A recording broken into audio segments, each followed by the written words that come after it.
What's up everyone, it's me, the biggest nub on YouTube, Christendo here, and the great thing about every new Nintendo system is the fact that there's always a new Mario Kart game. I mean, we got Super Mario Kart on the Super Nintendo, Mario Kart 64 on the Nintendo 64, Mario Kart Double Dash on the GameCube, Mario Kart Wii on the ever so famous Wii, Mario Kart 8 on the Wii U, and Mario Kart 8 Deluxe on the Nintendo Switch. Wait, did I say that right?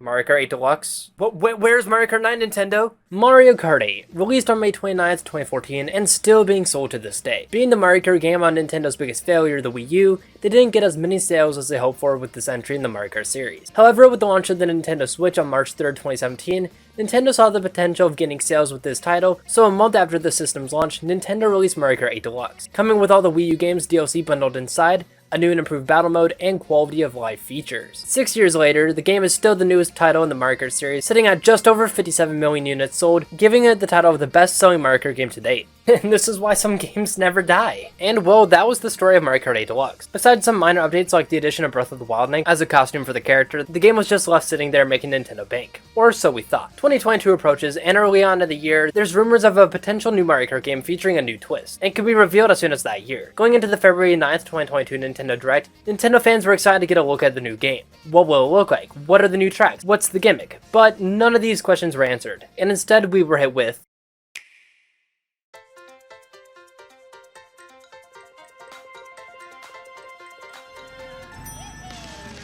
holy shit, it's Coconut Mall! The Mario Kart 8 Deluxe Booster Course Pass was shown after in this direct, revealing there will be a total of 6 waves releasing across 2022 and 2023. With the last wave having been recently released, the Booster Course Pass has now come to a close, bringing the total tracks in Mario Kart 8 Deluxe from 48 to 96. While the jump to double the amount of tracks is insane to look at, was the Booster Course Pass good DLC for Mario Kart 8 Deluxe? Well, strap in and let's dive into the Mario Kart 8 Deluxe Booster Course Pass to answer this question.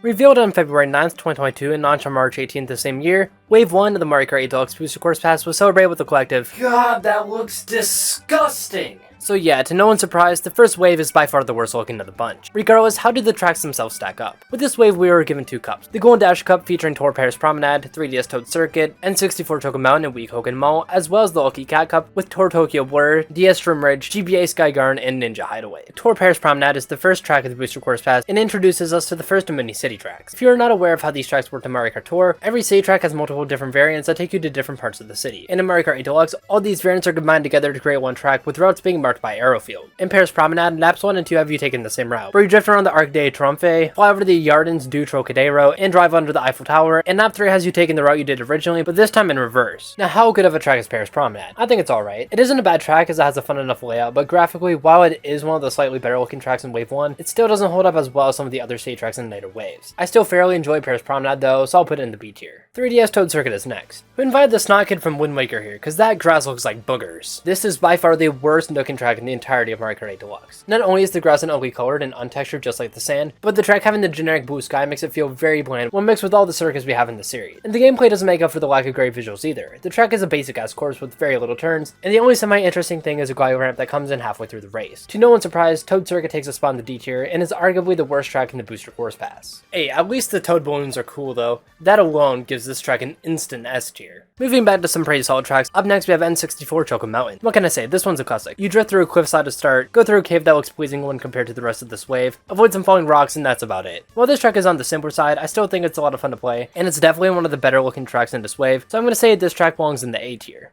And rounding off the Golden Dash Cup is everyone's favorite Mario Kart track of all time, Wii Coconut Mall. We're not doing this again, Chris. Yeah, I don't know about this one. I feel there's too high of a contrast in the colors here, because they just seem very bright in this version of the track. I mean, besides that, this is Coconut Mall still, except the escalators were replaced with ramps, and the cars don't move, at least not until Wave 2 was released, and even then they just do donuts instead of going back and forth like in the original. I mean, I think this track still belongs in the A tier, below Choco Mountain, as while it is still Coconut Mall, a lot of what made the original so loved was removed or nerfed, and it just doesn't leave the same impact as it once had. Tour Tokyo Blur kickstarted the Lucky Cat Cup, and man is this one named. Much like Paris Promenade, it has the gimmick of switching routes each lap, but like there's nothing memorable about this one. You pass by landmarks like the Rainbow Bridge, Tokyo Tower, and Sensoji, but this track just feels so boring and is quite literally a blur. You won't remember anything about it after you play it. I mean, come on, the last lap literally just has you going on the highway, how memorable. Tokyo Blur goes into the C tier, but hey, at least it has the Asahi Beer Hall. What'll it be? Mario Kart 8! This is a bar.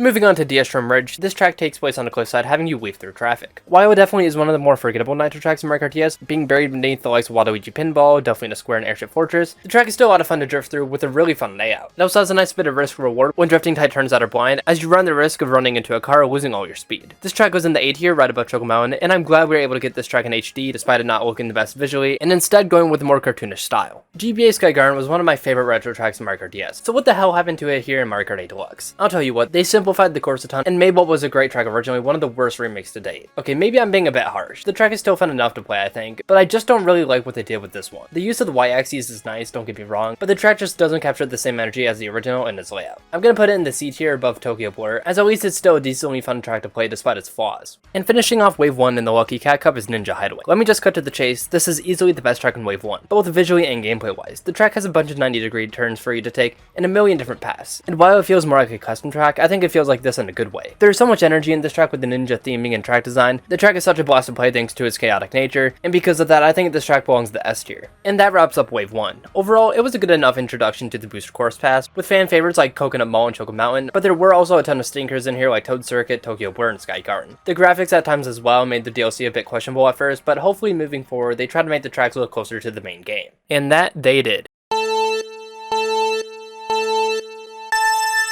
Moving into Wave 2, we were expecting more of what we got in Wave 1. Lackluster visuals, decent enough tracks, all of which ported from Mario Kart Tour with minimal changes. Almost 5 months after the launch of Wave 1, we got the trailer for Wave 2 of the Mario Kart 8 Deluxe Booster Course Pass on July 28th, 2022, with the release on August 4th. It really looked like Nintendo took the criticism they got with the visuals of Wave 1 and decided to step it up with Wave 2. And while it wasn't quite on par with the rest of the game quite yet, it was a step in the right direction for the most part. Wave 2 brought 2 cups once again. The Turnip Cup with Tour New York Minute, SNES Mario Circuit 3, N64 Calamari Desert, and DS Waluigi Pinball, and the Propeller Cup having Tour City Sprint, GBA Snowland, Wii Mushroom Gorge, and the brand new Sky High Sundae. Tour New York Minute starts off Wave 2, and by now you get to deal with the city tracks, each lap different variant. Taking place in the bustling city of New York, one would expect there to be heavy traffic, but the closest thing we get to that here is a couple of taxis parked in the middle of the road. Now this is a real depiction of New York. There's no surprise that there's landmarks you drive past like Times Square and the Empire State Building, but there's also landmarks you could drive through like Central Park and 30 Rockefeller Plaza, with this last one taking you through a parking garage after entering the building. Now this is cool and all, but much like Tokyo Blur, this one's layout isn't super interesting. This is especially where it starts feeling like city tracks blend in with one another, and while this one isn't the worst offender of this, it definitely is up there. New York Minute goes into C tier between Sky Garden and Tokyo Blur, as while it isn't as boring to race on as Tokyo Blur, it still lacks an interesting enough layout to be above Sky Garden. Man, things aren't looking good for the Turnip Cup. SNES Mario Circuit 3 is next, and remember when I said Wave 2 was a step in the right direction visually for the most part? Well, that's because this track brings the visual quality of this wave down a ton. Credit where credit is due, at least there's some texturing on the sand here, unlike Toad Circuit, but god damn is that skybox ugly. I get they were trying to keep it faithful to the original, but did the sky really have to look like piss? Gameplay wise, this track is fine enough. It's about what you would expect from a Super Mario Kart track, flat and boring, but at least there's some fun turns and shortcuts here. Many would put this track in the D tier just above Toad Circuit, but I'm personally putting it in the C tier between Sky Garden and New York Minute, because as mentioned before, it's a decently fun track despite its lack of good visuals. Up next is N64 Calamari Desert. The track's so loved because of the funny train. Despite the fact that this track looks really good graphically with a nice sunrise skybox, I gotta say for lap 1 it really feels barren. Besides the intersection where you pass the train tracks, this first lap just feels like a boring drive around the desert. However, I did just say the first lap, as with lap 2, things get interesting. Things start the same as they did in lap 1, however, halfway through, an arrow field appears signaling for you to go on the tracks, and the lap ends inside of the train tunnel. Even though normally the train isn't hard to avoid on this track, having to drive in the narrow tunnel with it coming at you on top of all the chaotic items makes for a fun time in the second and third laps. I'm gonna put Calamari Desert in the A tier between Coconut Mall and Choco Mountain, as despite the first lap being kind of basic and boring, the last 2 laps have a twist that carries this track greatly. And finishing off the Turnip Cup is once again a fan favorite track, DS Waluigi Pinball. Don't come me for this, I love this track in Mario Kart DS, enjoyed it a lot when it first came out in the Booster Course Pass, but the more I play it, the less I seem to enjoy it. It has such a great theme and energy that it's impossible to hate this track, but I feel that despite having a great theme, the execution of the track's layout kind of falls flat compared to others. The track consists mostly of driving on a path to the main attraction, the pinball table, but the problem I find with this is the lack of shortcuts and obstacles to make the drive down interesting. Despite how negative I may sound towards Waluigi Pinball, I still have a soft spot for this track, and I think that it's still worthy of being in the B tier above Paris Promenade. Starting out the second half of Wave 2, we go to the land of the Upside Down and Tour City Sprint.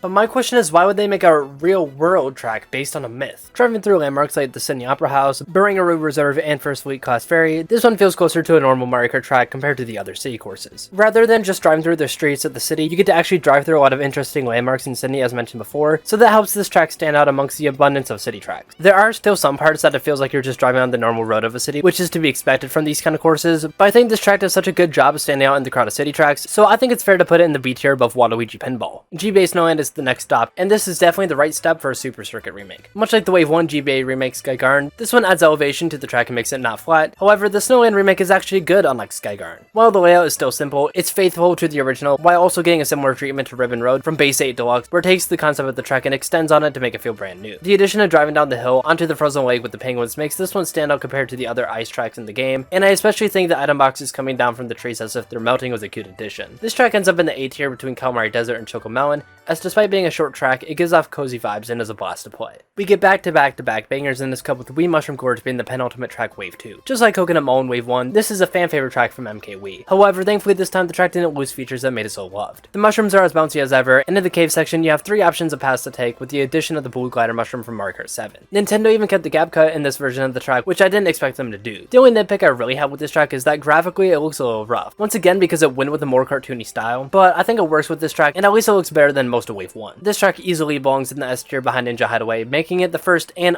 only Wave 2 track to be in the tier. And yes, I said first and only. You know that one track that all the normies choose to play on Mario Kart Online? The one where it's just an oval? Oh yeah, it's called Excitebike Arena. Now what if we took that track and made it anti-gravity with underwater physics, made the camera janky, and then gave it diabetes? Oh my god, Fall Guys? No, it's Sky High Sunday, the final track Wave 2. I'm gonna be honest, this track is ass. As mentioned, the track is a glorified dieback version of Excitebike Arena, and being completely honest, I didn't like that track to begin with. It's one of those turn off your brain and trick to win tracks, and that carries right on over to Sky High. Not only is it boring to drive on, but the camera is janky as fuck as well. There are some parts where you won't know where to drive your first time because of how broken the camera is on this track. I think the idea of the track is fun, being a track focused on cool dessert objects, but the execution of the track is god-awful. Remember when I said Toad Circuit is arguably the worst track in the DLC? Well, this is another contender for that spot. I'm gonna put this track in the D tier below Toad Circuit and give it the crown of being the worst track in the Booster Course Pass. There are no others in the remaining waves that come close to being as disappointing as this track. And that pretty much concludes Wave 2 of the Mario Kart 8 Deluxe Booster Course Pass. Overall, the wave was a good step forward for the DLC with a better selection of tracks like N64 Calamari Desert, Wii Mushroom Gorge, and DS Waluigi Pinball. However, it's unfortunate to see the wave end on such a low note with Sky High Sunday. The graphics as well are getting better starting with this wave, and it seems like at this rate we could be pretty close to base game graphics by Wave 3. And now we have reached the halfway point of the DLC. Wave 3 of the Mario Kart 8 Deluxe Booster Course Pass was teased in the September 13th, 2022 Nintendo Direct, and the official trailer was released on November 21st the same year, with the wave coming out 2.5 weeks later on December 7th. This wave is easily the best so far, not only having plenty of fan favorite tracks, but also having the best visuals, with some tracks looking like they could be from the base game. This wave brought with it the Rock Cup, with Toral in a Loop, GBA Blue Lake, 3DS Rock Mountain, and Wii Maple Tree Way, as well as the Moon Cup bringing Tour Burrow and Byways, DS Peach Gardens, Merry Mountain, and 3DS Rainbow Road. Toral in a Loop is quite literally the track of all time. As per usual, there's landmarks you pass by in this one like Big Ben, St. Paul's Cathedral, and the Tower Bridge. This poor bridge thinks it could be the Delfino Square Bridge. But a lot of what makes up this track is road, and more road. This track also features chain shops that'll start roaming on lap 3, however, that doesn't really make up for the lack of an interesting design. On top of being uninteresting, London Loop has to be one of the longest tracks in the Booster Course Pass. Maybe it just feels long because it's such a drag to play, but whenever I play it, I'm just happy it's over. I think London Loop belongs in the C tier behind Tokyo Blur, as these two have very similar problems of being boring and uninteresting, but Tokyo Blur is a lot shorter and doesn't feel like it drags as long, giving it the edge over London Loop. This isn't even a real depiction of London, there's no British knife fighting.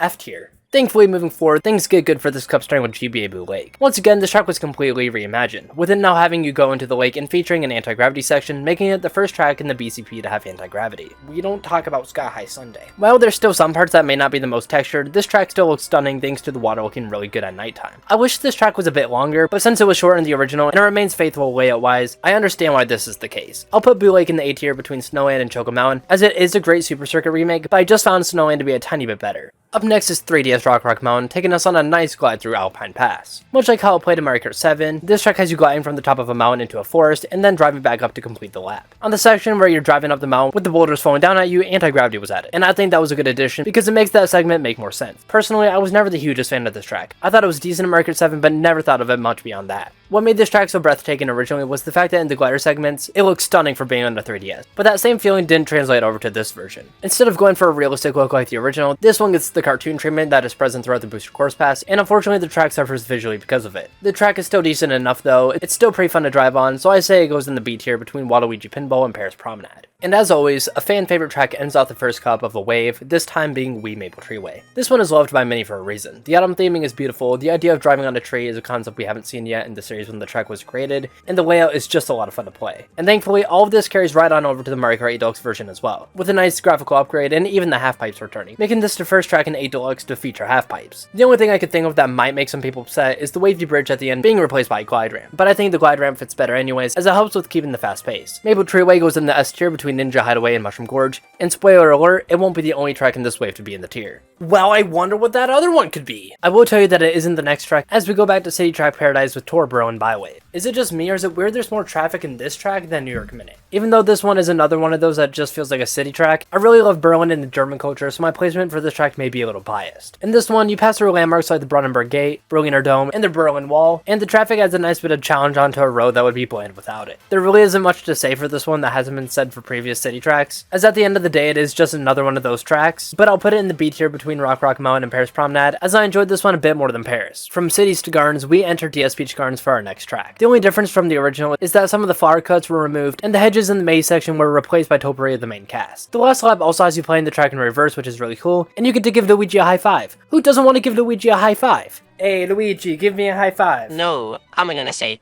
you. Damn, okay then. Much like most of this wave, this track gets a graphical glow up and is an improvement visually over its previous renditions. This track goes in the A tier above Shroom Ridge, and I think it's the best DS retro to come to the Booster Course Pass. Murray Mountain follows, and it's weird that this is the only Nitro track to not be the last track in a cup. As the name implies, this track takes you down a mountain with a festive theming. I gotta say, to this point, this is hands down one of, if not the best looking track to come to the Booster Course Pass. The ice reflecting off the road, the colors, the skybox, all made this track pleasing to look at. Unfortunately, however, this track doesn't have too great of a layout. It's by no means as bad as Sky High Sunday, nothing even comes close to that, but it's kind of just a loop at the end of the day. The trip up the mountain with the split path is fun, but going down the hill to the home stretch is where it falls flat. All there is on the way down are anti-gravity boosters and a glide ramp that appears on the second and third laps. If there were some obstacles, like snowmen or skating shy guys, literally anything to make this part interesting, this track could have been better, but unfortunately that isn't the case. Mary Mountain goes in the B tier between Rock Mountain and Berlin Byways, as despite the lacking finish, everything before it is still fun to play. And the final track, Wave 3, in the first half of the Booster Course Pass is no other than 3DS Rainbow Road. You've probably heard the story a million times, it's not just a race, it's a journey. So I won't bore you with all the details, but this track is great. Driving on the moon, the rings of Saturn, it never gets old. However, I do have a few critiques.